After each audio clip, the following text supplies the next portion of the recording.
Hello students, हमारे YouTube channel biology mentor में आपका स्वागत है। आज हम आनुवंशिक कूट या जेनेटिक कोड के विषय में पढ़ेंगे। तो आइए शुरू करते हैं। आनुवंशिक कूट या genetic code central dogma of molecular biology के सिद्धांत के अनुसार डीएनए से डीएनए का अगर फॉर्मेशन होता है तो उसे डीएनए रेप्लिकेशन कहते हैं, और डीएनए से एमआरएनए का निर्माण उसे ट्रांसक्रिप्शन कहा जाता है।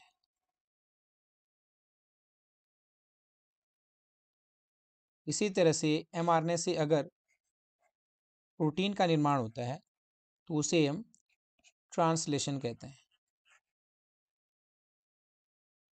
डीएनए से अगर डीएनए का निर्माण होता है तो डीएनए के दोनों स्ट्रैंड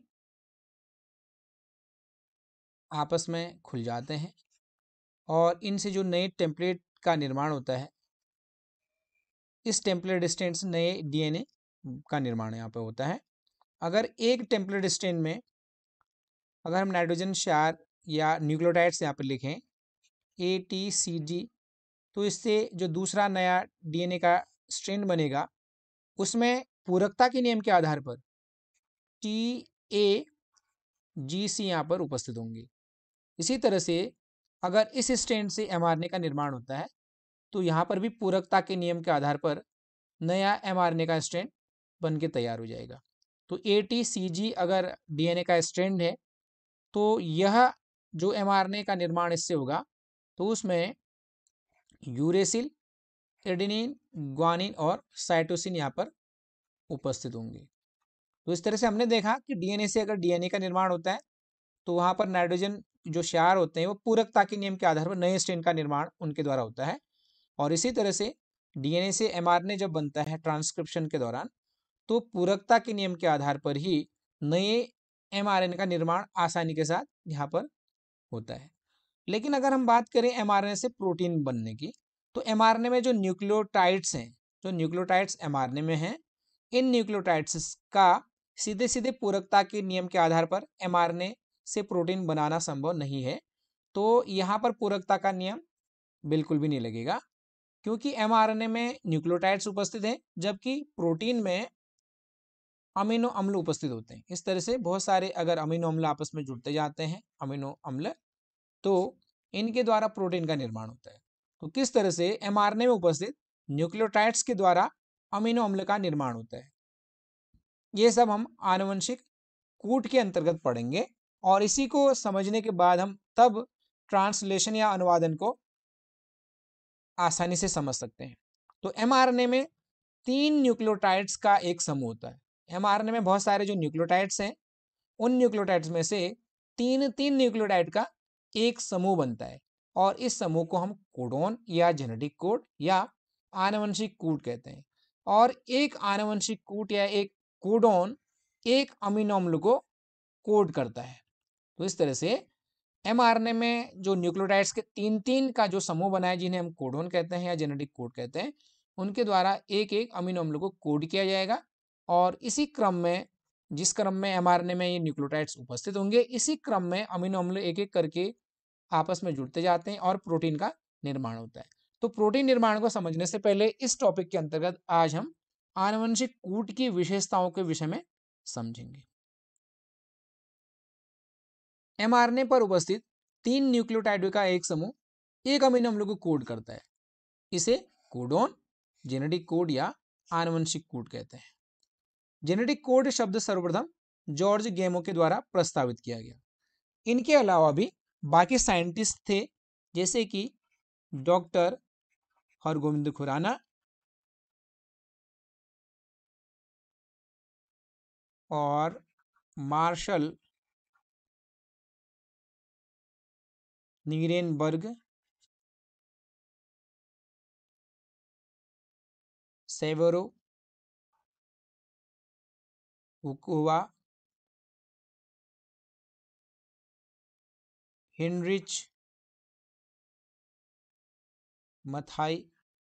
तो इनके द्वारा भी आनुवंशिक कोड के विषय में काफ़ी एक्सपेरिमेंट्स किए गए और आनुवंशिक कोड को समझाने में इन्होंने काफ़ी हेल्प की। अब हम बात करेंगे आनुवंशिक कूट की विशेषताओं के विषय में। आनुवंशिक कोडों की कुल संख्या 64 होती है। हमारे शरीर में 20 प्रकार के जो अमीनो अम्ल हैं, इनका कूट लेखन करने के लिए कुल कोडोन की संख्या 64 है, जिनमें से 61 जो कोडोन है वह 20 प्रकार के अमीनो अम्ल को कोड करते हैं, और जो शेष 3 कोडोन है वे किसी भी प्रकार के अमीनो अम्ल का कूट लेखन नहीं करते हैं। इन्हें स्टॉप कोडोन कहा जाता है। नंबर दूसरी विशेषता है जेनेटिक कोड त्रिक होते हैं। जेनेटिक कोड हमेशा त्रिक होता है, अर्थात एक अमीनो अम्ल को कोड करने वाले कोडोन 3 अक्षरों के समूह में होते हैं। उदाहरण के लिए UUU, UAG, UGA, तो 3-3 अक्षर से मिलकर या 3-3 नाइट्रोजन क्षार एक साथ उपस्थित जब होंगे तो ये एक कोडोन का निर्माण करते हैं। ये एक ट्रिपलेट के फॉर्म में उपस्थित होते हैं। तीसरी विशेषता है जेनेटिक कोड कॉमा रहित होते हैं। तो mRNA में उपस्थित जो भी जेनेटिक कोड है उनके बीच में अगर हम उन्हें लिखते हैं तो उनके बीच में कॉमा नहीं लगाया जाता है। एक अमीनो अम्ल के कोडोन व उसके आगे वाले अमीनो अम्ल के कोडोन के बीच में कॉमा नहीं होता है। कोड निरंतरता उस समय तक बनी रहती है जब तक कि कोडिंग संदेश समाप्त नहीं हो जाता है। उदाहरण के लिए UUU, AUG, GUC, यहाँ पे 3 कोडोन लिखे गए हैं और जो कि कॉमा रहित होते हैं।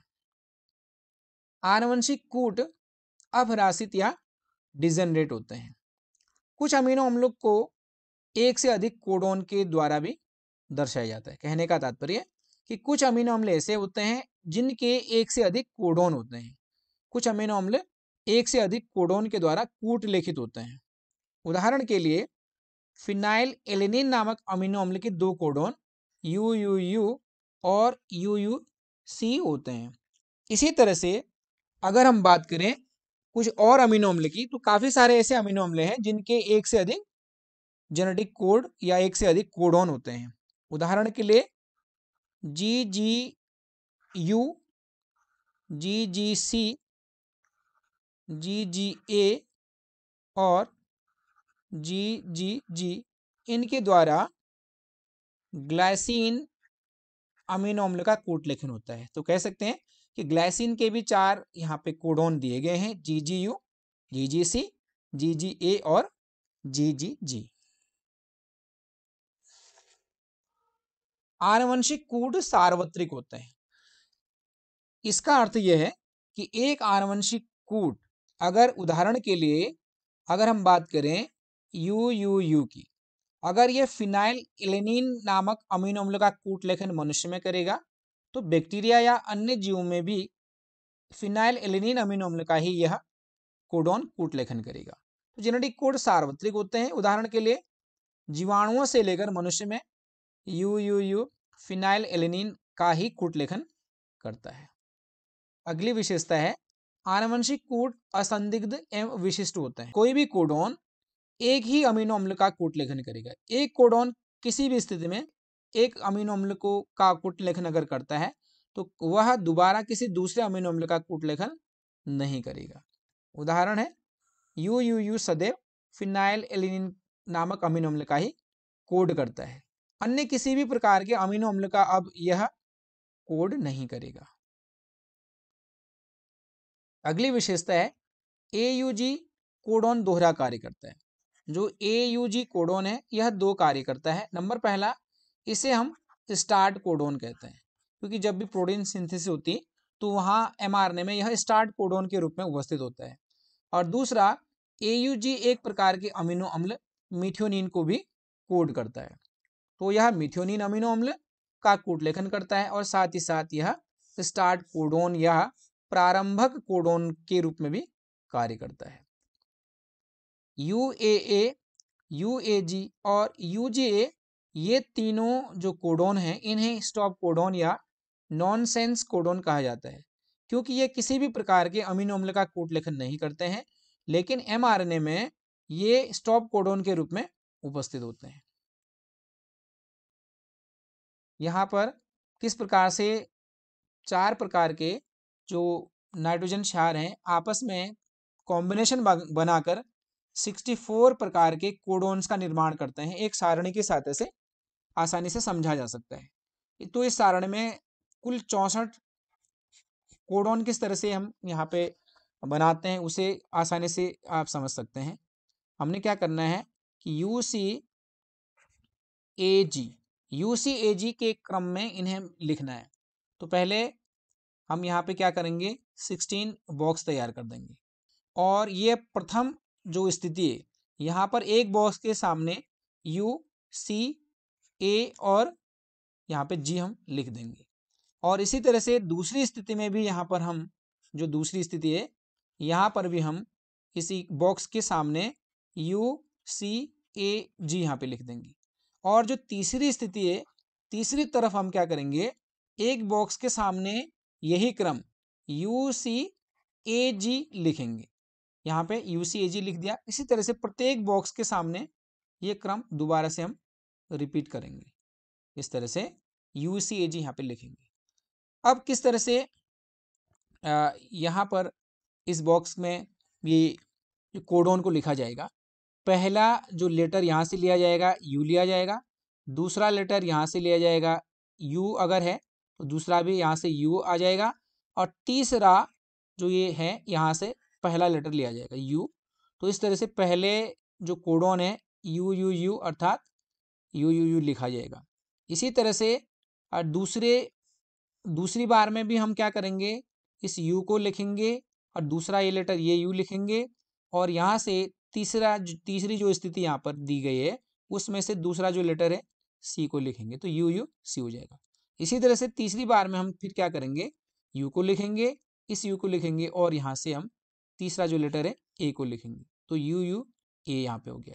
उसके बाद फिर हम क्या करेंगे, इस यू को लिखेंगे चौथी बार में, फिर इस यू को लिखेंगे और यहाँ से जो चौथा लेटर है जी को लिखेंगे, तो यू जी यहाँ पे हो गया।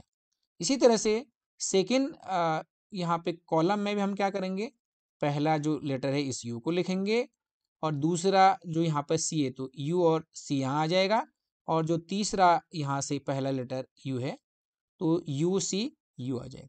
इसी तरह से यू सी सी आ जाएगा, फिर आ जाएगा यू सी ए आ जाएगा, और फिर यू सी यहाँ से जी आ जाएगा। तो इस तरह से आप आसानी से इन्हें लिख सकते हैं।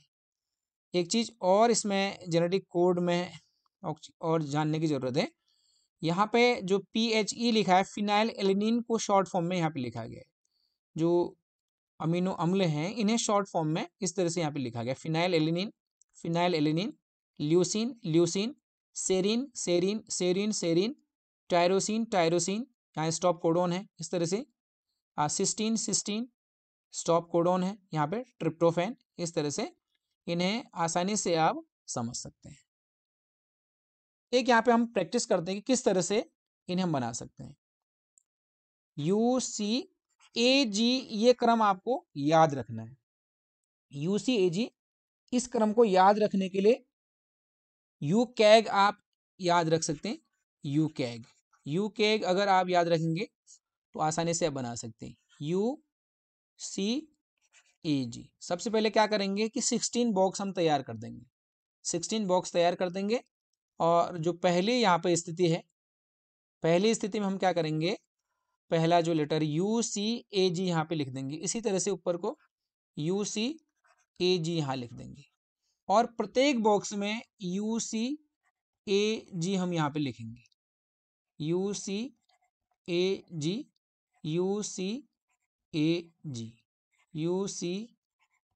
यहाँ ऐसे लिख देंगे हम। उसके बाद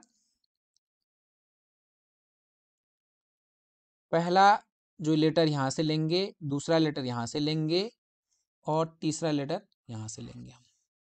पहला यू लिखेंगे, यहाँ से भी यू लिखेंगे और फिर यहाँ से यू लिखेंगे। दूसरी बार में फिर ये यू लिखेंगे और यहाँ से सी लिख देंगे।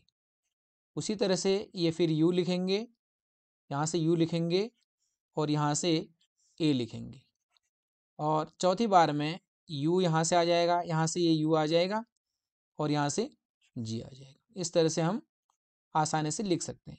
इसी तरह से आप कोई भी इसमें से ले सकते हैं। फिर हम दूसरी लाइन में क्या करेंगे, इस यू को लेंगे और इस यहाँ से सी लेंगे और यहाँ से पहला जो लेटर है यू लिखेंगे, फिर यू लिखेंगे, इस सी को लिखेंगे और जो दूसरा लेटर है सी को लिखेंगे, फिर हम यू को लिखेंगे, यहाँ से सी को लिखेंगे और यहाँ से फिर ए को लिखेंगे और फिर यहाँ से ये यू को लिखेंगे, फिर यहाँ से सी को लिखेंगे और जो तीसरा लेटर यहाँ से जी को लिखेंगे। इस तरह से आसानी से आप 64 के 64 कोडोन को लिख सकते हैं।